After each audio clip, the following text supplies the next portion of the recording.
పూరా local. Welcome to పూరా local. దేశ రాజధాని ఢిల్లీలో వాయు నాణ్యత లేని అంశంపై ఇవాళ సుప్రీంకోర్టు సీరియస్ అయింది.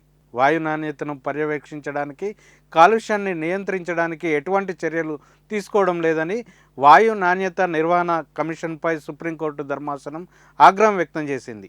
జస్టిస్ అభయ్ ఎస్ ఓకా, ఏజీ మాసిలతో కూడిన ధర్మాసనం ఈ తీర్పు ఇచ్చింది. గాలిలోనే మొత్తం కలుషితం ఉన్నదని ఎన్సీఆర్ రాష్ట్రాలకు చెప్పినట్లు ఎయిర్ క్వాలిటీ ప్యానెల్ పనిచేయడం లేదని జస్టిస్ ఓకా తెలిపారు. కమిటీలు ఏర్పాటు చేసి ఒక చర్య కూడా తీసుకోవడం లేదన్నారు.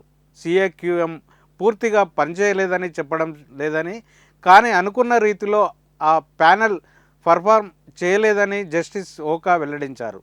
శీతాకాల సమయంలో ఢిల్లీ పరిసర ప్రాంతాల్లో తీవ్ర వాయు కాలుష్యం నమోదయ్యే విషయం తెలిసిందే. పంట వ్యర్థాలను కాల్చడం వల్ల హర్యానా, పంజాబ్ రాష్ట్రాల నుంచి భారీ స్థాయిలో వాయు కాలుష్యం జరుగుతున్నది. మీరు తీసుకున్న చర్యల వల్ల కాలుష్యం తగ్గిందా అని సీఎం క్యూఎం చైర్మన్ రాజేష్ వర్మను సుప్రీంకోర్టు అడిగింది. ఇది ఇప్పుడున్న అప్డేట్. మరిన్ని అప్డేట్స్తో మళ్ళీ కలుసుకుందాం. చూస్తూనే ఉండండి పూరా లోకల్.